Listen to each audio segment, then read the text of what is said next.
We've seen many groundbreaking school designs. How often do we come across one tailored specifically for blind and visually impaired children?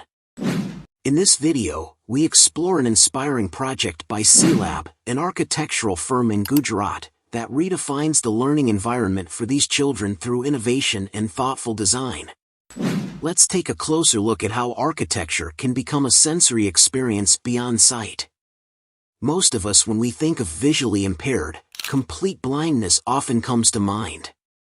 But in reality, it includes partial blindness, legal blindness, nutritional blindness, and color blindness, each presenting unique challenges in navigation. Studies suggest that when sight is diminished, other senses become more attuned to the environment. The SEAlab project embodies this philosophy, using sensory navigation to create an inclusive learning environment. First sight. Many students have low vision, so the spaces have contrast of light and shadow or contrasting colors. For example, high ceiling with a skylight and openings making a flare of light are designed to create contrasting areas with light and shade. Also, contrasting colors are used on the doors, furniture, and switchboards so that the students can easily differentiate during navigation. Only indirect and filtered light from private courtyards and skylights are allowed inside since the kids are sensitive to direct sunlight.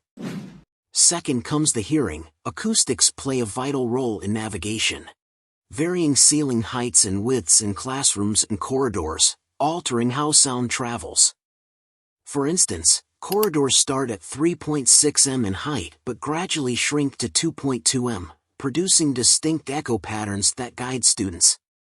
Third, smell. Our sense of smell is closely linked to memory and spatial awareness. Strategically placed aromatic plants and trees in courtyards adjacent to classrooms and corridors. This subtle scent mapping allows students to recognize different areas naturally.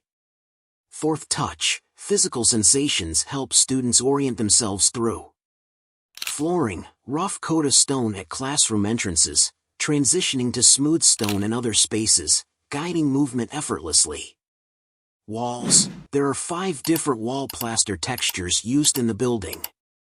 The 2 longer sides of the corridor have horizontal textures, whereas the shorter side has vertical textures.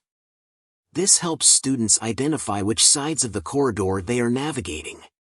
The central courtyard has a semicircular texture, whereas the external surface of the overall building is sand-faced plaster. Finally, to bridge the gap between design concepts and user experience, 3D printed models were introduced, enabling students to explore and understand their environment before it was even built. This isn't just architecture, it's a revolution in accessibility. If you found this fascinating, like, share, and subscribe for more innovative designs that challenge the norm.